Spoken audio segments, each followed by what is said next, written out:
जो है वो धीरे धीरे खुलकर सामने आ रही है परत दर परत। तुषार बने रहिए हमारे साथ, वापस आपके पास लौटूंगी, कुछ और जानकारी भी आपसे लेंगे। लेकिन आपको ये बता दें, लखनऊ से धर्मांतरण के आरोप में गिरफ्तार छांगुर बाबा उर्फ जमालुद्दीन एटीएस से पूछताछ में एक के बाद एक राज खुल रहा है। छांगुर बाबा ने पूछताछ के दौरान अब एक नया खुलासा कर दिया। उसने ये बताया कि वो लोगों में खौफ फैलाने और अपने साम्राज्य को चलाने के लिए टास्क फोर्स रखता था। उसकी टास्क फोर्स में 50 युवक शामिल थे। ये आपको जानकारी दें कि ये टास्क फोर्स छांगुर के एक इशारे पर कुछ भी करने को तैयार हो जाती थी। छांगुर उर्फ जमालुद्दीन ने इस टास्क फोर्स को धर्मांतरण के धंधे में लगाया हुआ था।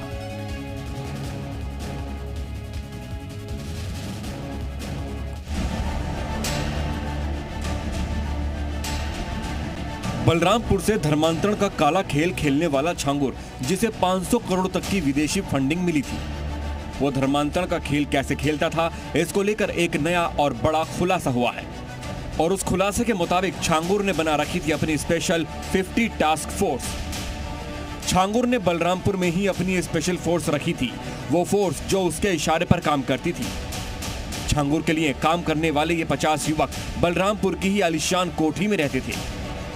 ये सब न सिर्फ धर्मांतरण की गतिविधियों में लगे थे, बल्कि स्थानीय स्तर पर डर, दबाव और हिंसा फैलाने में भी बाबा के हथियार बने हुए थे। उनके लिए अलग अलग कमरे, खाना पीना, कपड़े से लेकर हर जरूरत की चीजें छांगुर बाबा मुहैया कराता था। बलरामपुर की उसी कोठी में ही इनका ब्रेन वॉश होता था और उन्हें बाबा का आदेश अंतिम फरमान माना जाता था। इस बात की जानकारी हुई है कि लगभग 15 वर्षों से यह गैंग वहां कार्य कर रहा था और इस दौरान इसने काफ़ी बड़ी संख्या में धर्मांतरण कराए।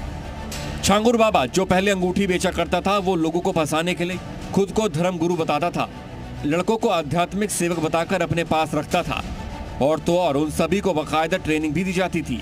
इनकी वफादारी इस कदर थी कि कोई भी आदेश, चाहे कानूनी हो या गैर कानूनी, वो बिना सवाल माने जाते थे। अब एटीएस इन सभी 50 युवकों की पहचान और उनके बैकग्राउंड की जांच में जुटी है। सूत्रों की माने तो इस स्पेशल फोर्स में लगे सभी लोग दूसरे राज्यों से ले आ गए थे। उन्हें यहां रखकर मानसिक और वैचारिक रूप से तैयार किया गया था। एटीएस इस बात की भी पड़ताल कर रही है कि क्या इस कमांडो फोर्स का इस्तेमाल किसी अंतर्राष्ट्रीय एजेंडे के लिए किया गया था। हिंदुओं में, ब्राह्मण में, क्षत्रिय में, सिखों में, अन्य ओबीसी जातियों में, अनुसूचित जाति जनजाति के लोगों को कैसे धर्मांतरित करना, सबके रेट उसने तय किए हुए थे। विदेशों से उसमें धनराशि आ रही थी। आप सोचिए, 100 करोड़ से अधिक का ट्रांजैक्शन अब तक उसके 40 खातों में प्राप्त हुआ है और लगातार उस अभियान को आगे बढ़ाने का कार्य कर रहा था। छांगुर के खेल का पूरा कच्चा चिट्ठा जानने के लिए कल एटीएस उसे और नीतू को बलरामपुर की कोठी में लेकर भी पहुंची, जहां से कई अहम सबूत इकट्ठे किए गए।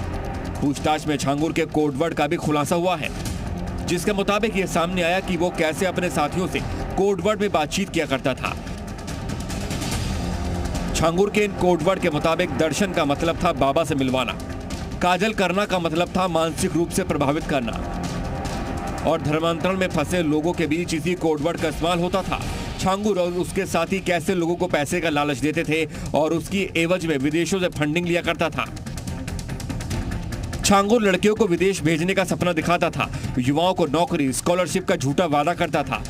कई लोगों को विदेशों में जॉब तो कई को इस्लामिक शिक्षण संस्थानों में मुफ्त पढ़ाई का भी लालच दिया जाता था। यानी छांगुर हर तरीके से लोगों को फंसाने में लगा था और अब उसके काले खेल का एक एक सच सामने आने लगा है।